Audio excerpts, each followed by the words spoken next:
نحمده ونصلي على رسوله الكريم اما بعد فاعوذ بالله من الشيطان الرجيم بسم الله الرحمن الرحيم رب اشرح لي صدري ويسر لي امري واحلل عقدة من لساني يفقهوا قولي. آپ صلی اللہ علیہ وسلم کا لباس، کیا جانتے ہیں آپ کے لباس کے بارے میں؟ کیا تصویر آتی ہے آپ کے ذہن میں رسول اللہ صلی اللہ علیہ وسلم کی؟ کیا پہنتے تھے آپ؟ جبہ پہنتے تھے اور تیبند باندھتے تھے اور صرف سفید کپڑے پہنتے تھے؟ بالکل سفید کپڑے پہنتے تھے. اچھا چلیے دیکھ لیتے ہیں. میں نے صرف اس لیے آپ سے یہ سوال کیا ہے کہ آپ سوچئے کہ کتنا جانتے ہیں آپ کے بارے میں، اور جو نئی باتیں آج آپ کو پتہ چلیں گی انشاءاللہ اس سے آپ کی جو تصور ہے اس میں تھوڑی ہلچل ہوگی، اور پھر اس کے بعد آپ ایک نئے تصور کے ساتھ آپ کو دیکھیں گے. سر پر امامہ یا امامہ یا امامہ؟ مجھے یہی پتا تھا. او ای امامہ. سر پر امامہ کبھی ٹوپی کے ساتھ ہوتا تھا، کبھی بغیر ٹوپی کے، اور کبھی کبھی صرف ٹوپی پہنتے تھے. امامہ کا شملہ کیا ہوتا ہے؟ جو کپڑا لٹکتا ہے اینڈ پہ، عموماً شانوں کے درمیان پشت پر رہتا تھا، پچھلی سائڈ پر، جیسے جہاں آپ کی چٹیا ہوتی ہے. اب یہ نہ سمجھیے کہ میں نے آپ کے امامے کو چٹیا بنا دیا، اللہ کے واسطے، کیونکہ سمجھانے کے لیے ایک بات بتائی جاتی ہے اور اس کو آپ اصل کے ساتھ لگا دیتے ہیں. کیونکہ اگر میں آپ کو 10 دفعہ بھی سمجھاؤں گی نا کہ پشت پر، تو کچھ لوگوں کو پشت کا معنی نہیں آتا ہوگا، کچھ کو درمیان کا شاید معنی نہ آئے، وہ اتنی کھچڑی پکی ہوئی انگریزی اردو وغیرہ کی. تو سینٹر میں یعنی دو کندھوں کے بیچ کے جو جگہ ہے وہاں پر رہتا تھا عموماً. جیسا کہ امام مسلم نے عامر بن عبداللہ کی حدیث روایت کی ہے کہ میں نے رسول اللہ صلی اللہ علیہ وسلم کو منبر پر اس حال میں دیکھا کہ سیاہ امامہ سر پر تھا اور اس کا شملہ پشت پر. لیکن جابر بن عبداللہ کی حدیث میں شملہ کا ذکر نہیں ہے. دوسری حدیث میں، دوسری روایت میں صرف اس قدر ہے کہ آن حضرت صلی اللہ علیہ وسلم مکہ میں سیاہ امامہ باندھے داخل ہوئے. ٹھیک ہے، اس سے معلوم ہوا کہ شملہ ہمیشہ نہیں چھوڑتے تھے، یعنی ہمیشہ وہ لٹکاتے نہیں تھے. جسم مبارک پر کرتا ہوتا، کرتا جو نہایت پسند خاطر تھا. اس کی آستینیں صرف ہاتھ کے گھٹنوں تک ہوتی تھی، یعنی ہاتھ اس میں نہیں چھپتے تھے، اس سے آگے نہیں جاتی تھی. تنگ آستینوں اور چھوٹے دامنوں کا جبہ، تنگ آستینوں یعنی آستین بہت کھلی نہیں ہوتی تھی بلکہ مناسب ہوتی تھی. چھوٹے دامن کا جبہ یعنی کرتے کے اوپر جبہ پہنتے نا، تو بعض اوقات وہ لانگ ہوتا تھا اور بعض اوقات شارٹ بھی. قبا، تیبند، چادر اور بعض دوسرے قسم کے لباس بھی استعمال فرمائے. اب ذہن میں کچھ آیا؟ کرتا، کرتے پر جبہ، تہبند، امامہ اور سیاہ امامہ، اور کبھی شملہ اور کبھی نہیں، کبھی ٹوپی کے اوپر وہ امامہ لپٹا ہوتا تھا اور کبھی اس کے بغیر. تہبند، چادر اور بعض دوسرے قسم کے لباس بھی استعمال فرمائے. حلہ سرخ بھی پہنا ہے. حلہ 2 کپڑوں سے مرکب ہوتا ہے، تہبند اور چادر. سرخ سے یہ مطلب نہیں کہ لال رنگ کا ہوتا، بلکہ حلہ یمانی نام ہی ایسے کپڑے کا تھا جو سرخ اور سیاہ دھاگوں کو ملا کے بنایا جاتا. اس کا رنگ اگرچہ سرخ نہ ہوتا، یعنی دیکھنے میں آپ دیکھیے اگر سرخ اور سیاہ کو ملا کے مکس کر کے بنے تو وہ بالکل ریڈ نہیں نظر آتا، لیکن کہلاتا سرخ تھا، اس کا نام سرخ تھا. خالص سرخ رنگ کا کپڑا پہننے کو آپ نے منع فرمایا ہے. پیورلی ریڈ کپڑا مردوں کے لیے منع ہے. حتیٰ کہ گھوڑے پر سرخ رنگ کا زین رکھنے سے بھی روکا ہے. زین کیا ہوتی ہے گھوڑے کی؟ اوپر جو رکھتے سیٹ، وہ اوپر کاٹھی سی نہیں ہوتی، نیچے بھی آئی ہوئی تو پھر پاؤں اس پر رکھ کے اوپر چڑھتے ہیں. ابو داؤد نے عبداللہ بن عمرو کی روایت نقل کی ہے کہ آن حضرت صلی اللہ علیہ وسلم نے انہیں اصفر سے ہلکا رنگا ہوا کپڑا پہنے دیکھا. اصفر کس کو کہتے ہیں؟ زرد کو. زرد سے ہلکا یعنی لائٹ، یعنی ہلکا زرد کہہ لیجئے. تو فرمایا یہ تو نے کیسا کپڑا پہنا ہوا ہے؟ یعنی ہلکے پیلے رنگ کا کپڑا دیکھ کے فرمایا یہ کس قسم کا رنگ ہے؟ عبداللہ کہتے ہیں میں سمجھ گیا کہ آپ کو پسند نہیں آیا. صرف آپ نے یہ نہیں کہا یہ نہ پہنو، بلکہ کیا فرمایا، یہ کس قسم کا رنگ ہے، یہ کیسا کپڑا ہے. چنانچہ فوراً گھر آیا، تنور جل رہا تھا، میں نے کپڑا اسی میں جھونک دیا. آپ دیکھیے کہ اطاعت کا درجہ، آپ دیکھیں اطاعت کا درجہ دیکھیں، محبت کو دیکھیں، اتباع کو دیکھیں. ہمارے جیسے تو کہتے کہ کیوں یہ منع ہے، آخر اس کی کیا وجہ ہے کہ منع ہے، اور آپ کیوں ناپسند کر رہے ہیں، کوئی اس کی دلیل ہے؟ عبداللہ کہتے ہیں میں سمجھ گیا کہ آپ نے ناپسند فرمایا ہے، چنانچہ فوراً گھر آیا، تنور جل رہا تھا، میں نے کپڑا اسی میں جھونک دیا. پھر جب دوسرے دن حاضر ہوا تو فرمانے لگے، عبداللہ کپڑے کی کیا خبر ہے، یعنی آج نہیں تم نے وہ پہنا. میں نے واقعہ بیان کر دیا. فرمانے لگے اپنی بیوی کو کیوں نہ دے دیا، عورتوں کے لیے اس کے پہننے میں کوئی حرج نہیں. اس سے کیا بات پتہ چلتی کہ مردوں اور عورتوں کے لباس کے جو رنگ ہیں ان میں فرق ہے. فرق اس اعتبار سے ہے کہ کچھ رنگ عورتوں کے لیے جائز ہیں، مردوں کے لیے ناجائز ہیں، لیکن مردوں کے لیے جتنے رنگ جائز ہیں وہ سب عورتوں کے لیے بھی جائز ہیں. سیاہ رنگ کا کپڑا بھی پہنا ہے، فروا بھی جس کے کناروں پر یعنی پوستین جس کے کناروں پر ریشمی گوٹ لگی تھی وہ بھی پہنا. آپ نے کبھی امام کعبہ کو ٹیلی ویژن پر دیکھا ہو، نماز پڑھاتے ہوئے اوپر ایک کپڑا پہنا ہوتا، اس کے کناروں پر وہ ایک ریشمی پٹی یا سٹرپ ہوتی تھی، تو اس کی اجازت ہے. جیسا کہ امام احمد اور ابو داؤد نے روایت کیا. خف کہتے ہیں چرمی موزے. چرم کس کو کہتے ہیں؟ لیدر ساکس یا لیدر کے موزے اور جوتا پہنا ہے. صحیح مسلم میں اسما بنت ابی بکر سے روایت ہے کہ انہوں نے ایک طیالسی خسروانی جو کپڑے کی ایک قسم ہے اس کا جبہ نکالا جو دیباج کی طرح نرم تھا، یعنی بہت لائٹ اور بہت نرم تھا، جس میں ریشمی گوٹ لگی ہوئی تھی. پھر فرمایا یہ رسول اللہ صلی اللہ علیہ وسلم کا جبہ ہے، یعنی خوبصورت ڈریس تھا. وہ حضرت عائشہ کے پاس تھا، ان کے انتقال پر میں نے لے لیا، آپ اسے پہنا کرتے تھے. ٹھیک ہے، یہ کس نے لے لیا؟ اسما نے. آپ کا کرتا سوت کا ہوتا، نہیں کاٹن کا، طول میں کم اور آستینیں تنگ اور چھوٹی ہوتی تھی. یہ لمبی چوڑی تھیلوں کی طرح کشادہ آستینیں نہ تو کبھی رسول اللہ صلی اللہ علیہ وسلم کے لباس میں ہوئی نہ کسی صحابی کے. آج کل بعض عربوں کو آپ دیکھیں گے نا کہ وہ بہت بڑی بڑی کھلی شرٹس کے آگے سے بازو پہنتے ہیں، تو یہ آپ کی سنت نہیں ہے. اب ہم ان کو یہ دیکھ کے اپنا لیں کہ وہ عرب پہنتے ہیں تو ہم بھی پہن لیں، تو یہ درست نہیں ہوگا. ویسے اگر آپ کے کلچر میں ہے کچھ گرمی زیادہ لگتی ہے اور زیادہ ہوا کے لیے آپ نے بازو زیادہ کھلے کر دی تو اور بات ہے، مگر اس کو نیکی اور دین سمجھ کے پہننا درست نہ ہوگا. اور ویسے بھی ہر چیز اعتدال میں ہونی چاہیے، اعتدال سے باہر کچھ بھی درست نہیں، ناپسندیدہ ہے. اور ایسا لباس صحابہ بھی نہیں پہنتے تھے. ان کا استعمال قطعاً خلاف سنت بلکہ جواز میں بھی شبہ ہے، کیونکہ وہ اس لباس میں سے ہے جس سے غرور پیدا ہوتا ہے. تو لباس قیمتی بھی ہو سکتا ہے، لباس خوبصورت بھی ہو سکتا ہے، لباس میں ڈیزائن بھی ہو سکتا ہے، لیکن جس چیز سے منع کیا گیا ہے وہ کیا؟ غرور اور تکبر، کہ ایسا نہ پہنے کہ جس کو پہن کر آپ کے اندر ایک غرور آئے. سفید رنگ کا کپڑا حضور کو بہت مرغوب تھا، چنانچہ فرمایا سفید کپڑا سب سے بہتر کپڑا ہے، خود بھی پہنو اور مردوں کو بھی اس میں کفناؤ. اسی سے یہ روایت نکلی کہ پھر سفید لٹھے میں کفن بنتا ہے عموماً. لیکن اس کا بھی یہ مطلب نہیں کہ کفن صرف سفید ہو سکتا ہے، آپ کفن بھی رنگین بنا سکتے ہیں، حتیٰ کہ استعمال کی بستر کی چادریں بھی اٹھا کے اس میں مردے کو لپیٹ سکتے ہیں. کوئی ضروری نہیں کہ نیا ہی ہو اور سفید ہی ہو، یعنی پسندیدہ ضرور ہے. پھر وہی بات، دین میں رخصت کی بھی گنجائش ہے. لباس کے بارے میں آپ کی سنت یہ تھی کہ جس قسم کا کپڑا میسر آ جاتا پہن لیتے، کسی خاص صنف پر اصرار نہ تھا. اس سے کیا پتہ چلتا ہے؟ صرف ایک خاص مخصوص ڈیزائن کے لباس کو ہی دینی لباس نہ کہا جائے.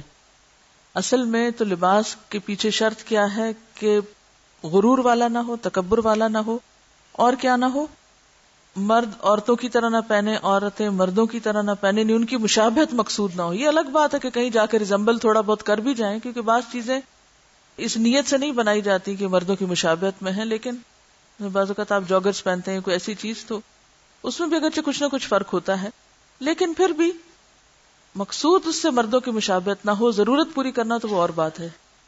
اور دوسری بات یہ کہ لباس کے معاملے میں کوئی ایسا کوڈ ہمیں نہیں دیا گیا کہ جس سے یہ پتا چلے کہ یہ لباس اسلامی لباس اور یہ لباس غیر اسلامی لباس ہے. یہ اسلامی اور غیر اسلامی لباس کی بات نہیں، بات حدود اور شروط کی ہے.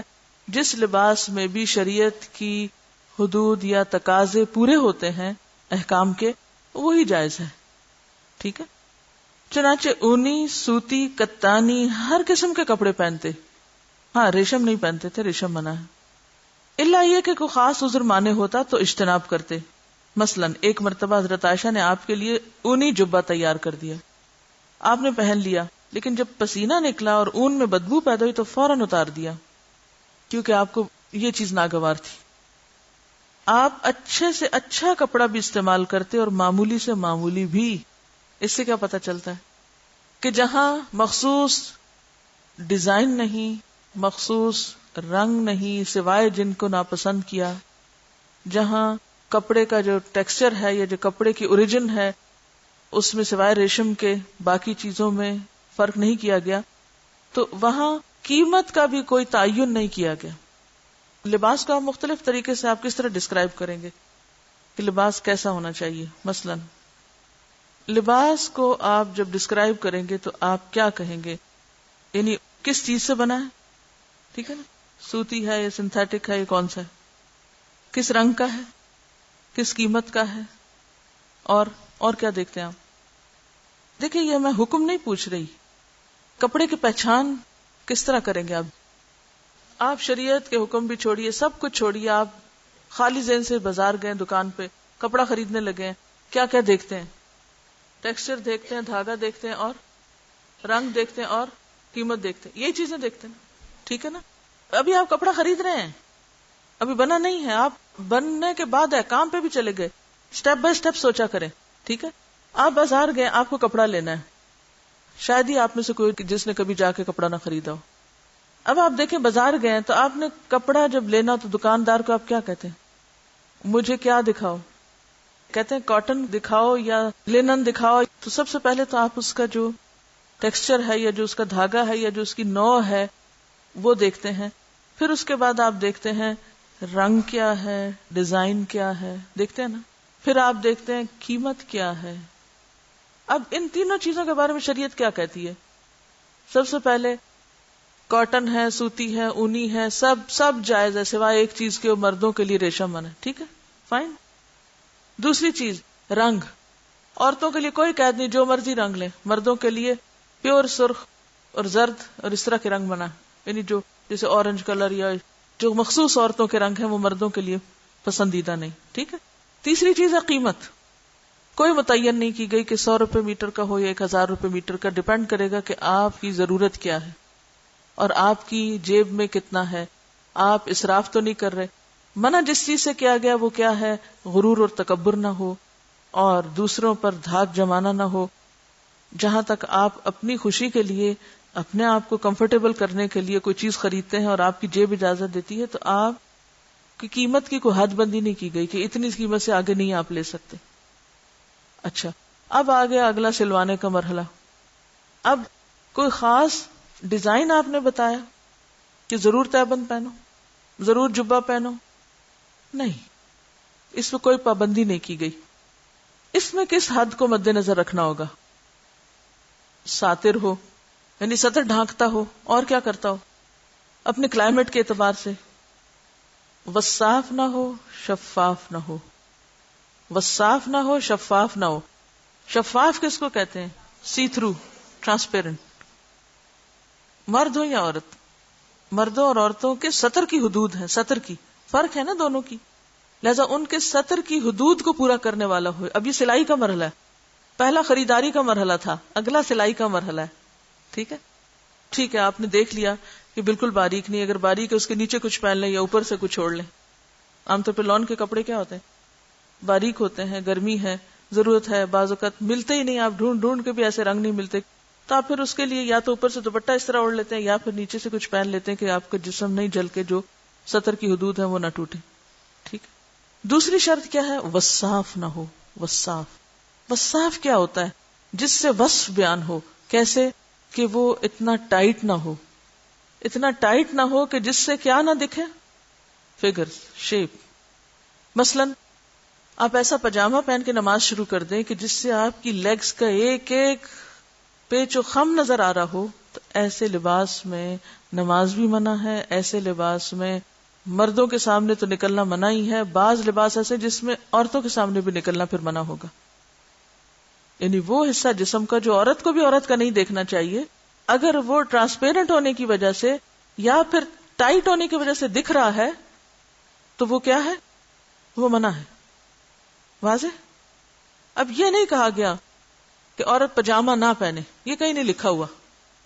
ہاں، مردوں کے مشابہت والا نہ پہنے، یا پھر ایسا ٹائٹ نہ پہنے کہ جس سے ٹانگیں نظر آ رہی ہیں، یا پھر عام حالات میں تو نہیں پتہ چلی، آپ نماز پڑھ رہے ہیں تو آپ کا پورا وجود جو ہے وہ کھل کے سامنے آ رہا ہے، آپ کا سب کچھ ظاہر ہو رہا ہے، تو یہ درست نہیں ہوگا.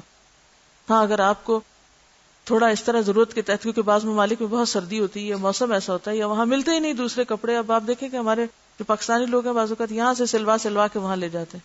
اب کچھ سال تو یہ سلسلہ چلے گا، کچھ وہاں سینے سلانے کے، لیکن ایک وقت آئے گا اگلی جنریشنز کو سینے والے بھی شاید نہ ملے. اس طرح جب ایک طویل عرصہ گزر جاتا ہے تو انسان اسی کلچر کے لباس اور اس میں گم ہو جاتا ہے. شریعت نے کہیں روک نہیں ڈالی کہ تم نہ گم ہو، ہاں اپنی حدود نہیں چھوڑ سکتے.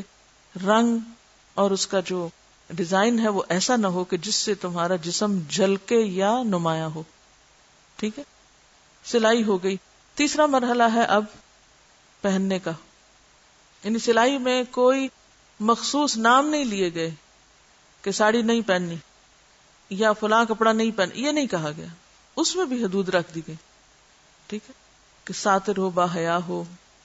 کیونکہ ہوتا عام طور پتہ ہے کہ جہاں انسان رہتا ہے نا تو اس کے لیے بڑا حرج ہو جاتا ہے اگر وہ ایسے چیزیں خریدنے کے لیے نکلے جو وہاں ملتی نہیں، اور پھر وہ دوسرے ملک میں کسی کو فون کرے کہ پلیز آپ میرے لیے فلاں کپڑا لیتے آئیں، یہ بھجوا دیں، یہ سلوا دیں.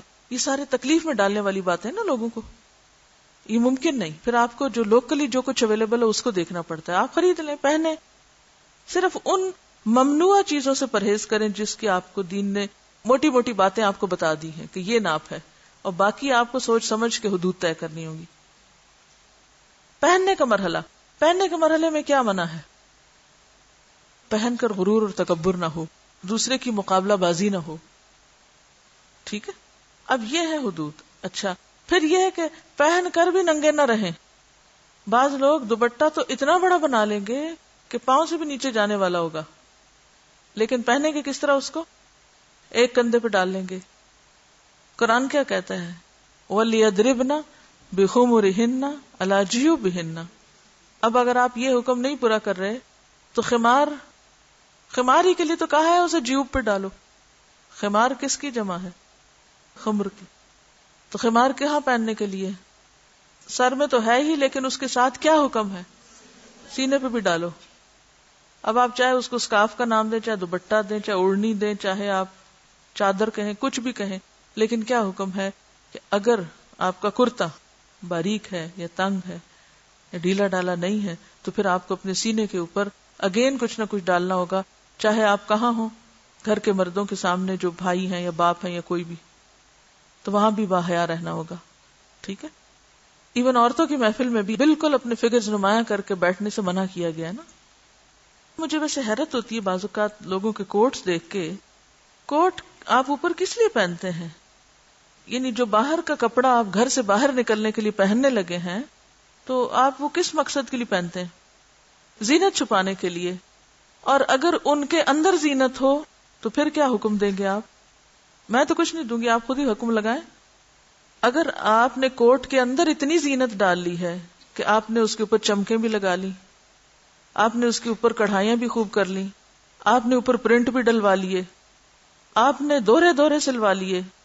دیکھیے کہیں شریعت میں یہ نہیں ملے گا یہ نہ لگائیں، یہ نہ لٹکائیں، یہ آپ کو خود سوچنا ہوگا. کیوں؟ اس لیے کہ شریعت نے کیا حکم دیا، کیا کریں؟ ٹائٹ ہو گئے نا گاؤن تو کیا ہوا؟ بس صاف ہو گئے. ٹھیک ہے. سوچئے تھوڑی دیر اس پر، آپ اختلاف کیجئے، ڈس ایگری کیجئے دلیل کے ساتھ. کہ آپ گاؤن پہن رہے ہیں کس مقصد کے لیے؟ زینت چھپانے یا دکھانے کے لیے؟ پھر آپ نے اس کو خود زینت والا بنا لیا.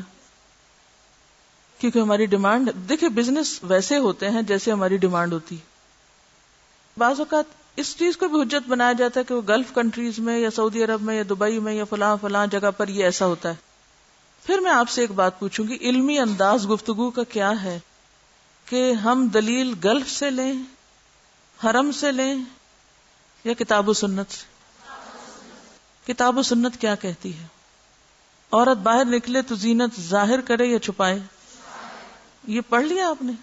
شور سوچ سمجھ کے بولیں، میرے پیچھے مت بولیں. اگر آپ یہ کہتے نہیں، قرآن کہتا ہے عورت باہر نکل کے زینت ظاہر کرے، پھر آپ جو چاہیں پہن کے نکلیں. اور اگر قرآن کہتا ہے وَلَا يُبْدِينَ زِينَتَهُنَّ، تو پھر زینت میں جو چیز بھی آتی ہے اس کے آپ کو تحفظ کرنا ہوگا، اور اس پہ ذرا خود بھی تھوڑا سا خدا کے خوف اور تقوی سے کام لینا ہوگا. چلیے آگے چلتے ہیں. تیسرا لباس پہننے کا مرحلہ تھا نا جو میں ڈسکس کر رہی تھی. تو نہ تو غرور و تکبر ہو، اور نہ ہی کوئی ایسا لباس ہو جس سے آپ کی عبادت میں خلل آ رہا ہو. تو ایسا لباس جس سے نماز میں خلل آئے، ایسا لباس جس سے بعض اوقات ایسے باریک دوپٹے یا اسکارف اوڑھتے ہیں کہ جس سے دھوپ میں چلنے سے پوری گردن، بالیاں والیاں، وہ ساری اندر کی زینت جو ہے وہ ٹرانسپیرنٹ ہو کے نظر آنے لگتی. تو اس کا بھی کیئرفل. بعض لوگ چادر تو اتنی لمبی لے لیتے ہیں لیکن آدھا سر نظر آ رہا ہوتا ہے.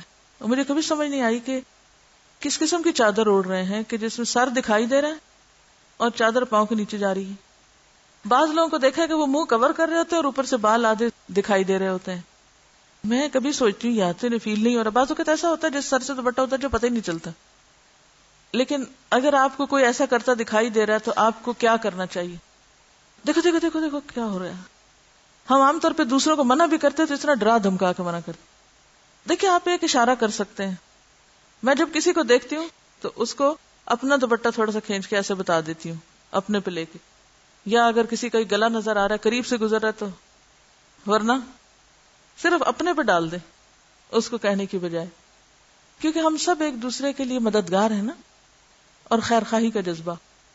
تو کیا آپ ایک دوسرے کو اجازت دیں گے کہ وہ آپ کو آپ کے گاؤن یا آپ کی کسی چیز کے بارے میں بتا سکے؟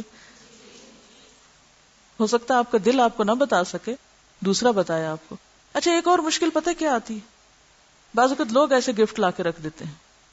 اب وہ سمجھ نہیں آتی، خود پہنے کسی کو دیں، کسی کو دیں گے تو وہ کہے گا جی فلاں نے دیا تھا اور وہ بہت دین پڑے ہوئے لہذا یہ سب جائز ہے. اس طرح بھی ہوتا ہے نا بعض اوقات. تو یہ ایک بڑی مشکل ہے.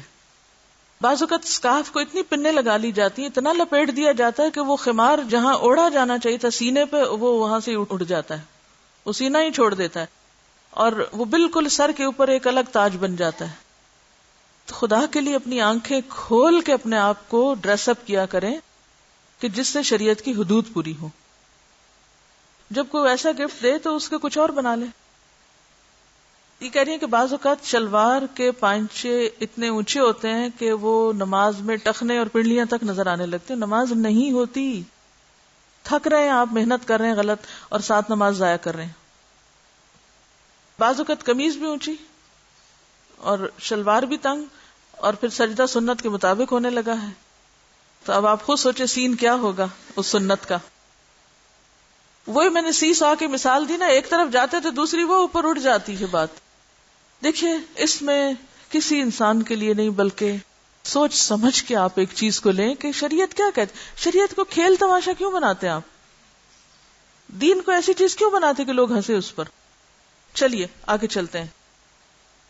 آپ اچھے سے اچھا کپڑا بھی استعمال کرتے، جواز ہے اس کا، منع نہیں ہے قیمتی کپڑا پہننے کا، اور معمولی سے معمولی بھی. لیکن یہ نہیں کہ اگر آپ ایک دفعہ اچھا پہنتے تو کبھی معمولی پہننا پڑے تو آپ کہیں یہ تو میری شان کے خلاف. یہ نہیں ہونا چاہیے. کبھی اچھا پہنے اور کبھی معمولی بھی پہنے. کبھی پیون بھی لگا ہوا پہننا پڑے تو اس کو بھی پہن کے اتنے ہی مطمئن نظر آئیں جتنا آپ بہت اچھا کپڑا پہن کے. دیکھیے اصل چیز ہے دل کی کیفیت. کس کو پہن کے آپ اندر سے کیا ہو گئے یہ کون کنٹرول کرے گا؟ کون مفتی؟ دل کا مفتی. تو جب تک آپ اپنے ساتھ سچے نہیں ہوتے، اور یہ آتا ہے صرف اللہ کی معرفت سے، جتنا جتنا اللہ سے تعلق مضبوط ہوتا جاتا ہے اتنا اتنا آپ کے سامنے آئینہ نظر آنے لگتا ہے آپ کو. چلیے حتیٰ کہ پیون لگا کر بھی کپڑا پہن لیتے. ابو داؤد میں عبداللہ بن عباس کی روایت ہے کہ میں نے آن حضرت صلی اللہ علیہ وسلم کے جسم مبارک پر بہتر سے بہتر لباس دیکھا ہے. اسی لیے میں نے شروع میں پوچھا تھا کہ آپ کے خیال میں آپ کیا پہنتے تھے. پس جو لوگ زہد اور عبادت کے خیال سے اچھے کپڑے اور اچھے کھانے کو منع کرتے ہیں، یا جو لوگ موٹے جھوٹے کھانے اور کپڑے کو غرور سے ناپسند کرتے ہیں، دونوں کے دونوں سنت نبوی سے منحرف ہیں. دونوں منحرف ہیں. سنت نبوی میں ہر بات اعتدال پر مبنی ہے، افراط اور تفریط کا وہاں گزر نہیں. اسی بنا پر علماء سلف نے حد سے زیادہ قیمتی اور حد سے زیادہ معمولی کپڑے کے استعمال کو ناپسند کیا ہے. یعنی قیمتی پہن سکتے ہیں، معمولی پہن سکتے ہیں، لیکن حد سے زیادہ قیمتی اور حد سے زیادہ معمولی دونوں ناپسند کیے گئے، کیونکہ دونوں لباس شہرت میں داخل ہیں. ابن عمر کی حدیث میں آیا ہے کہ رسول اللہ صلی اللہ علیہ وسلم نے فرمایا، جو کوئی دنیا میں لباس شہرت اختیار کرے گا، اور لباس شہرت کیا ہے؟ ہر وہ لباس جو نظروں کو متوجہ کرنے والا، دلوں پہ اثر ڈالنے والا، صاحب لباس کے لیے عظمت و بزرگی قائم کرنے والا، خواہ یہ لباس دنیا داروں کا ہو یا مذہبی پیشواؤں کا. کیونکہ بعض اوقات صرف دنیا دار لوگ یہ نمائش نہیں کرتے، مذہبی رہنما اور پیشوا بھی کرتے ہیں. اس وقت جو لباس صوفیوں اور پرانے مولویوں میں رائج ہے، یہ مترجم کے الفاظ ہیں، وہ بھی لباس شہرت میں داخل ہے، کیونکہ اس میں وہ تمام باتیں پائی جاتی ہیں جو شہرت میں آ جاتی ہیں. یعنی کسی ایک مخصوص لباس کے ساتھ آپ پہچانے جائیں اور آپ اس سے نمایاں کریں اپنے آپ کو، تو یہ نیت درست نہیں. حدیث میں آتا ہے، جو کوئی دنیا میں لباس شہرت اختیار کرے گا، آخرت میں خدا اسے ذلت و خواری کا لباس پہنائے گا، جس کے شعلوں میں وہ دوزخ کے اندر جھلسے گا. صحیحین میں فرمایا، جس کسی نے غرور سے اپنے لباس کے دامن دراز کیے، غرور سے، قیامت کے دن خدا اس کی طرف دیکھے گا بھی نہیں. وہ 3 لوگ آتے ہیں نا جن کی طرف اللہ تعالیٰ دیکھے گا بھی نہیں. ان میں سے ایک تکبر سے اپنا کپڑا لٹکانے والا. فرشی لہنگے بالکل آئیں گے لٹکانے والے کپڑوں میں، اور وہ اس میں کو پہن کے خاص قسم کا ایٹیٹیوڈ بھی ہوتا ہے. سطر کے لیے تو ہم نہیں پہنتے، کہ اگر ہمیں کہا جائے نماز میں پاؤں ڈھانکو، لمبا کرو اس کو، تو ہم کہیں گے یہ کیا بات ہوئی، اتنی مشقت میں ڈال دیا ہے. ہاں؟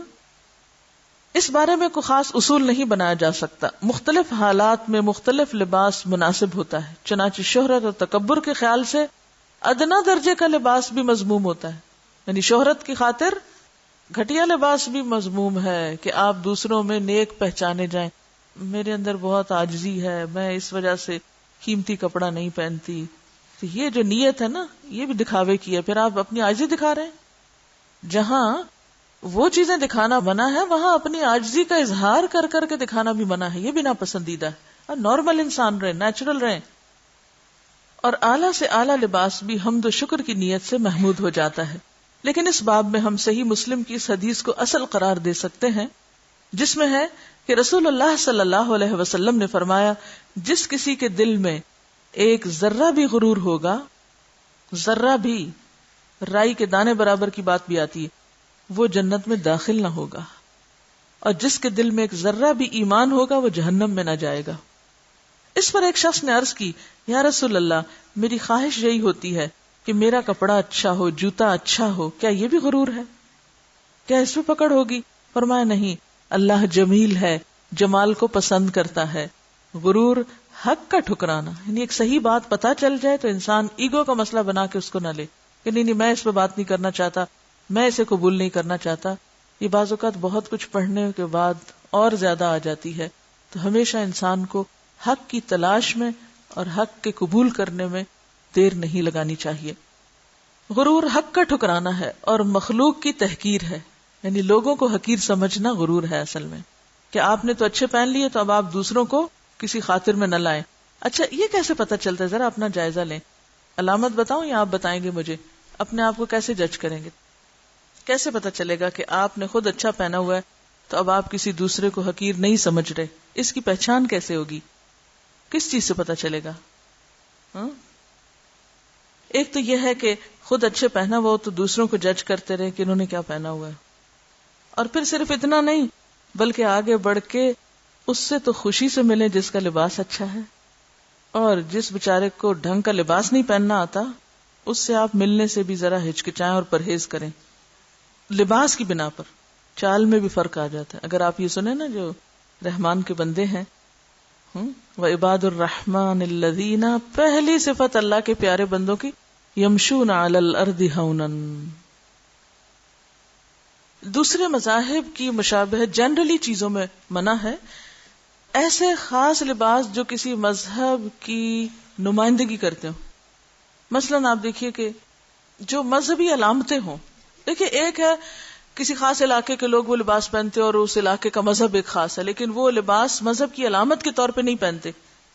سمجھ آ گئی یہ بات؟